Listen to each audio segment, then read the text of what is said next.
Nagsimula na ang paglilitis sa federal na kasong sexual laban kina Alexander Brothers at nakakagulat ang mga paratang laban sa kanila.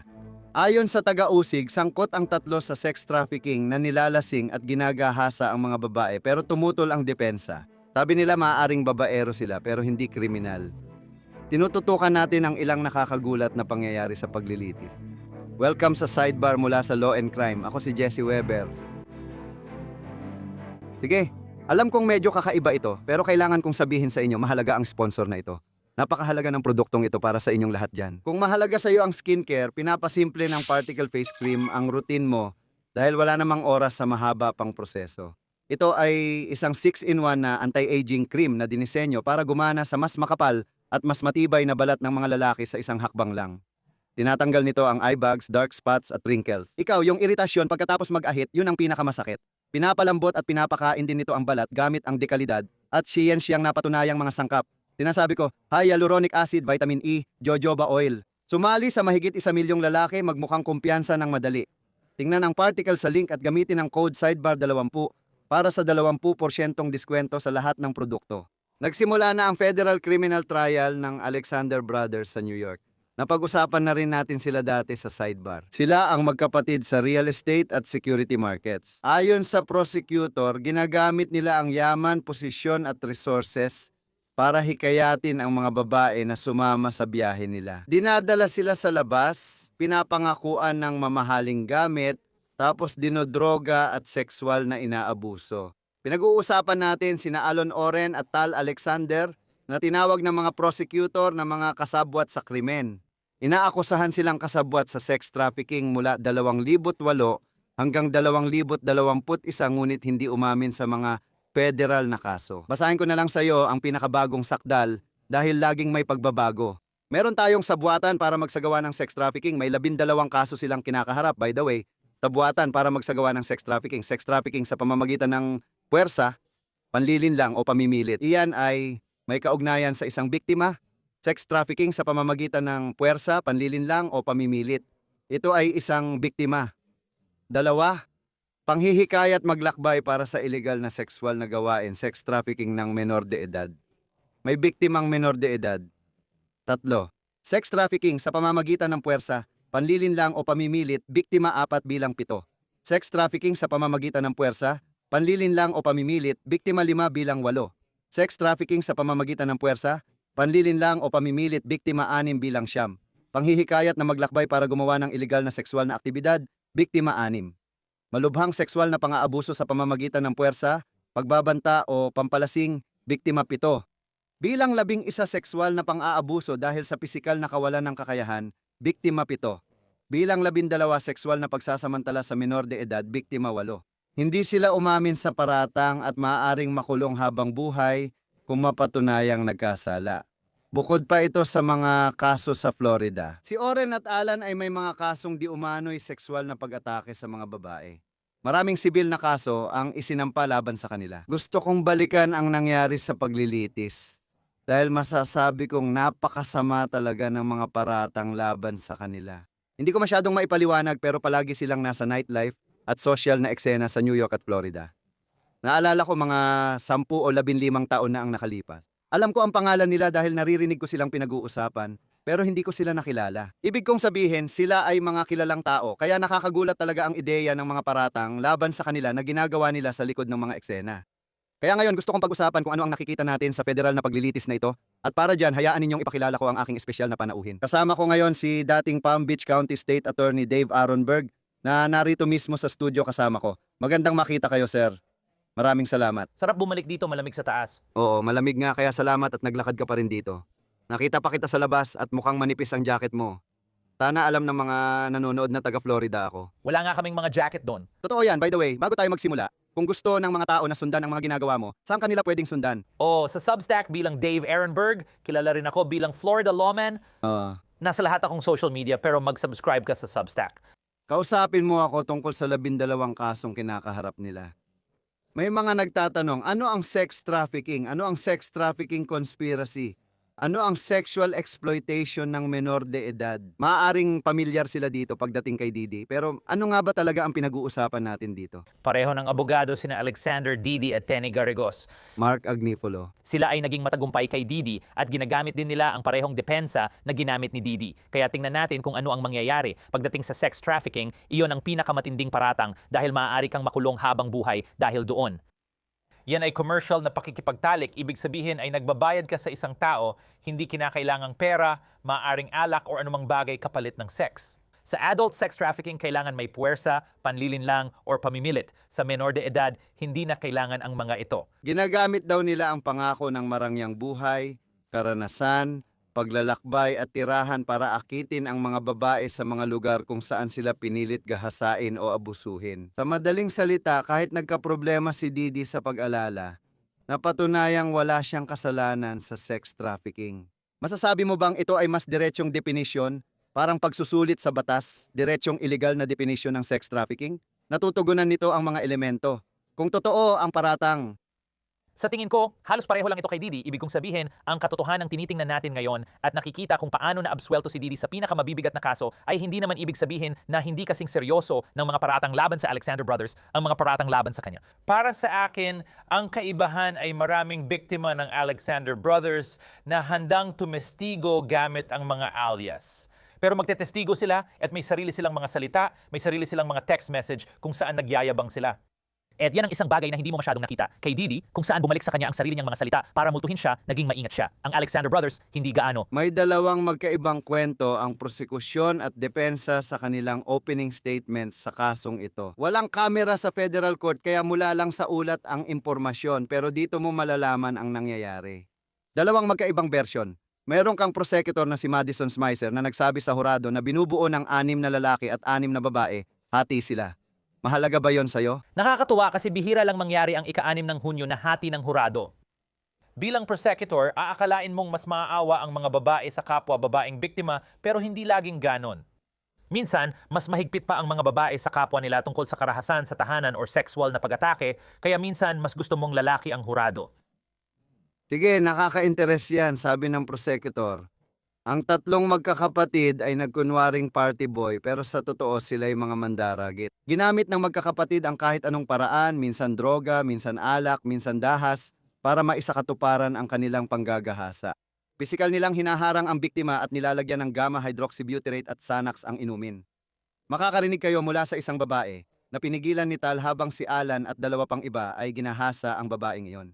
At sa tingin ko, ito ay tumutukoy sa isang taong 16 na taong gulang noon. Inilarawan nila kung paano mapapanood ng hurado ang recording ng di umano'y panggagahasa ni Oren sa 17 anyos na si Amelia na halos hindi makapagsalita at walang alaala sa nangyari. Sinabihan ang hurado na basahin ang mga text ng magkakapatid matapos ang mga insidenteng ito. Tipi, ipinagdiwang nila ang panggagahasa sa mga babae at bata. Ito ang sinabi ni Smicer at di umano'y ipapakita ng mga text message sa pagitan ng magkakapatid iyon. Dagdag pa niya, ipinapakita ng mga mensaheng ito kung ano ang palagi naming pinag-uusapan. Kamalayang may kasalanan, sipi. Alam ng mga akusado na kailangan nilang umiwas sa isang korte na katulad nito. Pagkatapos, binigyang diin nila na ayon sa text message, ang tanging makakasira sa kanila ay isang babaeng nagrereklamo. At binigyang diin kung paano sila nagmula sa isang mayamang pamilya, namuhay ng marangyang pamumuhay, ngunit ayon kay Smicer, ang marangya nilang pamumuhay ay may madilim na bahagi. Iyan ang salaysay ng prosekusyon. Magsimula tayo doon. Naipakita na nila ang kaya nilang patunayan. Ano ang tumatak sa'yo?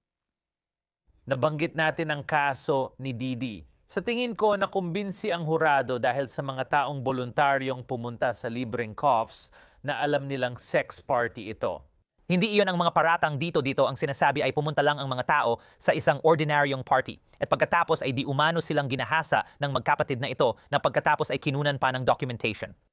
May sarili pa silang salita, nagyayabang pa at nirecord nila ito. Kaya mas matibay ang ebidensya dito. Parehong kasuklam-suklam ang paratang kay Didi at Alexander kahit sino pa. At kapag tiningnan mo ang mga kasong wala sa kaso ni Didi pero nandito, halimbawa, malinaw na nandito ang sex trafficking. Ang pag-udyok na bumiyahe para sa illegal na sexual na gawain, tulad ng sex trafficking ng menor de edad o matinding sexual na abuso gamit ang dahas, pagbabanta o pampalasing.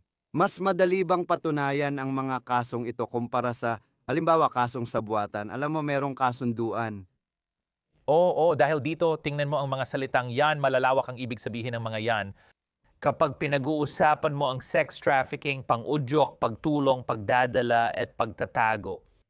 Lahat ng mga bagay na yan ay maaaring mapasailalim ka sa sex trafficking, pero dito, pinag-uusapan mo rin ang direktang pakikipagtalik. Ibig kong sabihin, hindi mo kailangang sabihin na, oh, pumayag siya, tapos may iba pang gumawa bilang bahagi ng sabuatan. Dito, sinasabi mong sangkot sa sexual na gawain ang magkapatid. Tama ba? Hindi nila pwedeng ipasa sa iba or sabihin hindi nila alam ito.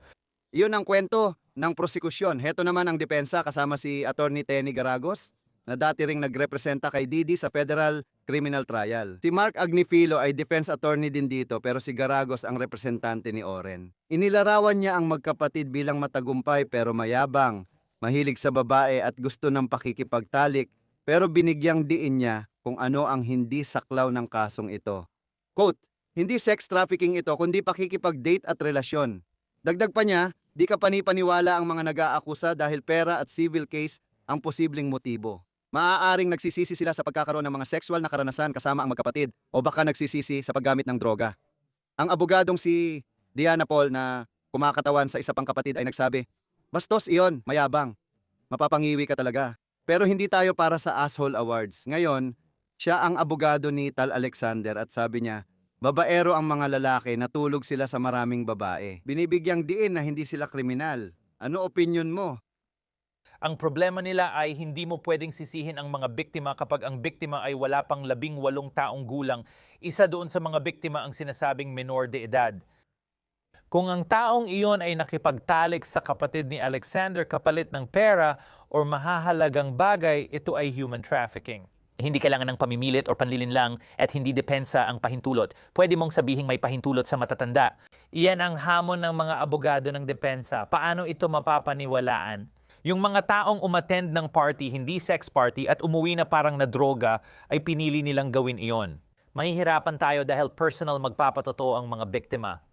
Paalala lang, bago pumasok ang mga hurado, hinamon ng abogado ni Tal Alexander ang pagiging totoo ng banyagang sertipiko ng kapanganakan ng 17 anyos na biktima. Isang tao umano ang na-video ni Oren habang may sexual na insidente. Ipinunto ng depensa na ang dokumentong ito na lumabas ilang buwan matapos ipanganak ang batang babae sa Europa ay hindi na authenticate. Kaya may tanong kung napatunayan ang kanyang edad noon. Sinabi ng hukom na iisipin niya ang mga argumento at batas bago magdesisyon. Naisip ko paano kaya ito makakaapekto sa pagsusuri. Interesante talaga. Hindi mahalaga ang iniisip niya, ang mahalaga ay kung 18 na siya o hindi. Sa batas federal, sa maliban kung may napakakitid na exception at wala kang pagkakataon makita ang tao, pero di ito totoo rito. Matagal silang magkasama kaya alam niya ang itsura nito. Hindi iyon depensa. Ang tanong ngayon, 18 na ba siya o mas matanda? Kung may ebidensya na 18 na siya, alisin na ito sa juvenile sex trafficking. And pagkatapos kailangan mong patunayan na may puwersa, panlilinlang, or pamimilit. Pero kung hindi siya 18 tapos na ang laban para sa mga ito, sa tingin ko, iyon pa lang ay maaring magdala sa'yo ng habambuhay na pagkakakulong. Gusto ko nang dumiretso sa testimonya, narinig na natin to dito sa korte. Ang nag-aakusa na gumamit ng alias na Katie Moore ay nagbigay ng testimonya at nagpatotoo siya na siya ay nilagyan ng droga at inabuso ng sexual ni Alon Alexander noong 2012 sa bahay nito. Nangyari ito matapos silang magkita sa party ni Zac Efron sa New York City. Linawin lang, walang kinalaman si Zac Efron at walang akusasyon laban sa kanya. Ang nangyari lang, mukhang naganap ang buong pagkikita na ito sa isang party sa bahay niya. Sige, ngayon, ikinuwento niyang uminom siya ng molly sa nightclub matapos abutan ng inumin. Nagising siyang hubad sa kama at si Alan din ay hubad na nakatayo sa ibabaw niya. Paulit-ulit daw siyang itinutulak pababa ni Alan. Sabi niya, ayokong makipagtalik sa'yo. Pero sagot daw ni Alan, ha, nagawa mo na. Sabay tawa pa raw. Yan daw ang nangyari.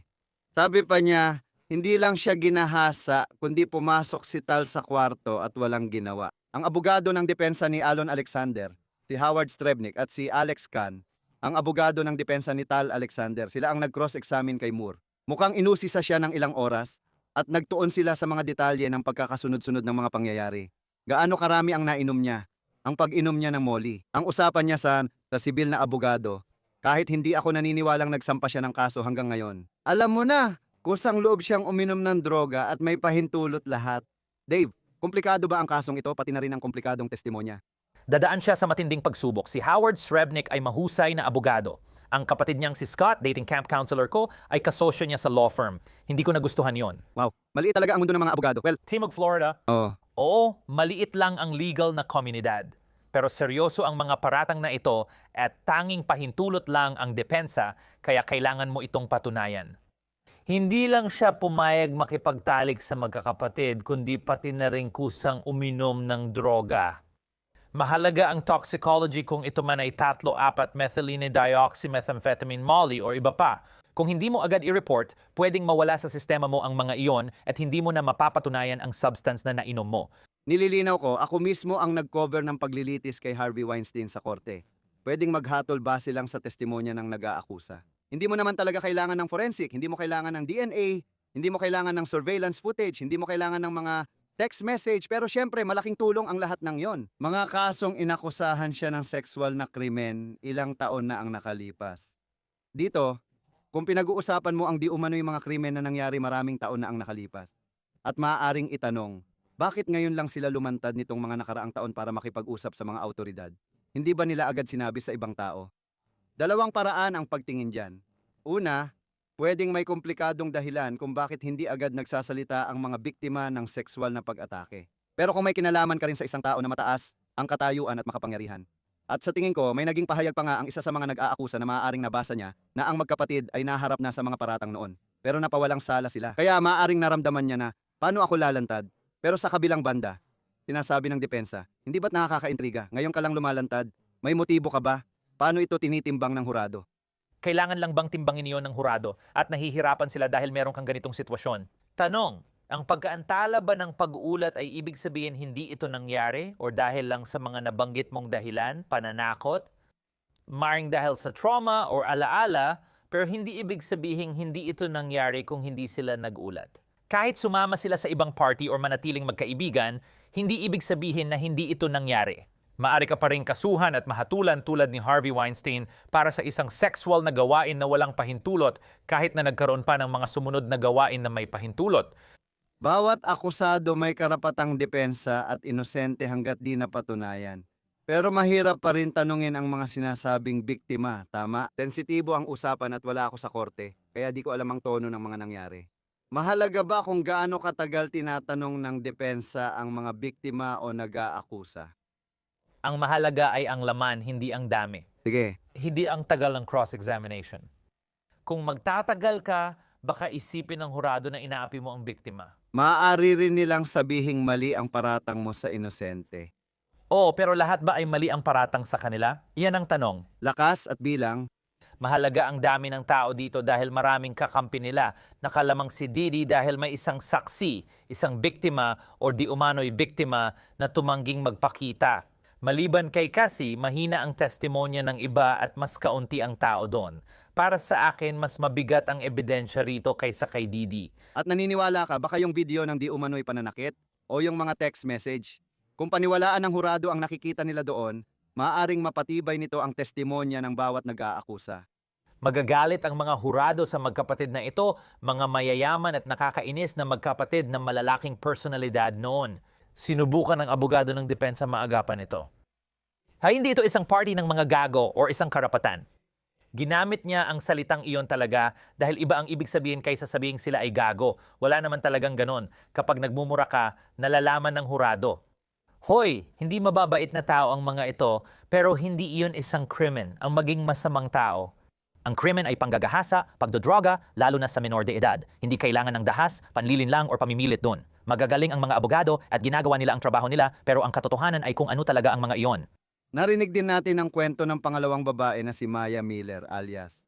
Ayon sa kanya, ginahasa siya ni Tal sa Hamptons noong 2014. Ayon sa kanya, nagsimula siyang magduda na may kakaiba kay Tal.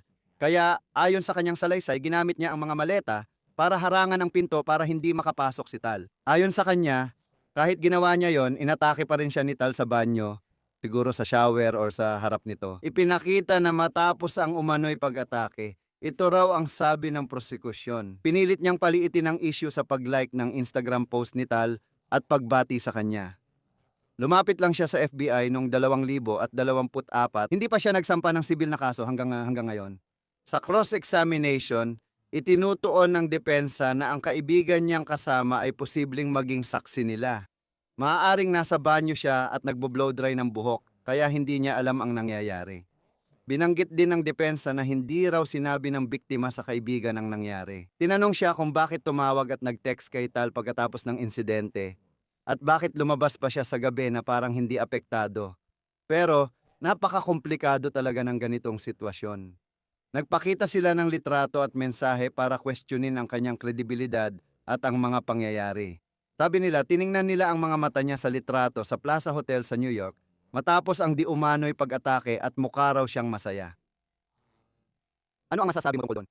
Lahat ng iyan ay ebidensya, magagaling ang depensa at ganito kapag may ganitong kaso. Dumadaan sa matinding pagsubok ang mga biktima kaya marami ang hindi nagsasalita. Marami ang nagsasabing hindi na sulit dahil kinu-question mo ang ugali, pagiging totoo at nakaraan nila sa pakikipagtalik kahit hindi naman kailangan. May mga batas na nagpoprotekta sa mga biktima ng panggagahasa na hindi mo pwedeng pag-usapan ang suot ng isang tao noong panahon na yon o napakahigpit ng mga patakaran tungkol sa pag-usisa sa nakaraan ng isang tao. Minsan nakakalusot ang ganito at nagdudulot ng matinding discomfort sa biktima na tumayo sa witness stand ng matagal. Kaya makikita mo na bihira itong iulat ng mga krimen. At kung may nakikitang motibo ng pagkakakitaan tulad ng pagsasampa ng civil lawsuit, problema rin yon. Hindi gusto ng mga piskal ang panghihimasok ng civil na abogado. Sabi nila, Maghintay ka hanggang matapos ang kaso para hindi maapektuhan ang kredibilidad mo. at ang gobyerno ay tumawag din ng hiwalay na saksi na nagpatotoo na si Maya Miller ay ibinahagi ang di umano'y pag-ataking ito noon pang 2020. Hindi 2024 kundi 2020. Maaaring mahalaga yon. Tama, mas mahalaga ang sinabi niya noon kaysa sa mga sinabi niya makalipas ang ilang taon kahit pwedeng isama ang mga iyon. Gusto mo lang talaga ng kahit anong patunay, hindi lang basta sinabi niya. Sinabi niya, gaano mo sa tingin kalaki ang maitutulong ng mga text message sa pagsasalaysay ng kwento? Dahil may ipinakitang mensahe na tila nagsasaad ng ganito. Itong mga mumurahing pokpok na pupunta sa Hamptons, di umano'y si TAL ang nagpadala ng flight confirmation details ni Miller noong weekend na yon, base sa email na nakita ng mga hurado. Kaya may mga email at text message. Makakatulong kaya ito sa kaso? Ito ang dahilan kaya ko nasabing kaiinisan ng hurado ang mga akusado dahil ipinapakita ng mga text na mga gago sila. Mga babaero, puro paninira lang. Pagkatapos makasama ang mga babae at hurado, siguradong maiinis sila sa mga lalaking ito at pwedeng maapektuhan ang isip ng hurado. Kahit na may mga pagdududa sila sa isip nila kung talagang nangyari ang panggagahasa. Sa tingin ko, hindi nila bibigyan ng benepisyo ng pagdududa ang mga ito dahil nakakainis silang magyabang tungkol sa sexual na tagumpay. Hindi sila mukhang gusto mong imbitahan sa Thanksgiving. Gaano kalaki ang problema para sa magkakapatid na sabay-sabay silang nililitis? Ngayon, may ilang kaso, tama, na para lang sa ilan, may iba na para sa iba, at may ilan na para sa lahat. Paano ito naaapektuhan ng sabay-sabay silang nililitis? Alam mo, sa tingin ko, mas maganda ito para sa depensa. Kung pwede sanang paghiwa-hiwalayin sila, kung alam nila kung pwede sanang paghiwa-hiwalayin sila. O, kung paghiwa-hiwalayin sila, Ngayon, sila-sila na lang ang madadamay dahil pwede nilang ituro ang isa't isa. Tatlo silang magkakapatid, kaya mahirap nang itanggi na hindi ikaw ang may gawa, lalo na may kambal pa na pagkamalan ako bilang kapatid ko. Ngayon, sabay silang nililitis, panalo ito para sa prosecution. sa tingin mo ba dapat tumestigo ang magkakapatid? Hindi, tingin ko sobrang dami nilang baho, kaya kapag tumestigo, siguradong sisirain sila. Nakakita na ako ng ganitong tao na akala mas matalino sila kaysa sa iba. Mayabang talaga ang mga taong ito gaya ni Charlie Adelson. Akala nila maloloko nila ang mga hurado. Kumusta ang pagtestigo niya? Napansin ng hurado ang ugali kaya madaling pabagsakin ng mahusay na piskal. Sige, tingin ko mga 1 buwan ang paglilitis kaya tututukan natin to. Matagal na rin nating sinusubaybayan. Dave Aronberg, salamat sa pagpunta at sa iyong oras. At yan lang muna ang meron kami para sa inyo dito sa Sidebar. Maraming salamat sa inyong lahat sa pagsama sa amin. At gaya ng dati, mangyaring mag-subscribe sa YouTube, Apple Podcasts, basta Spotify o saan man kayo kumukuha ng inyong podcast. Nasa National Broadcasting Company, Speakak din kami at may Sidebar episodes doon. Sundan ako sa Instagram o X at panoorin ang Jesse Weber live sa News Nation, Lunes, Biyernes, 11 PM Eastern. Salamat at magkita tayo ulit.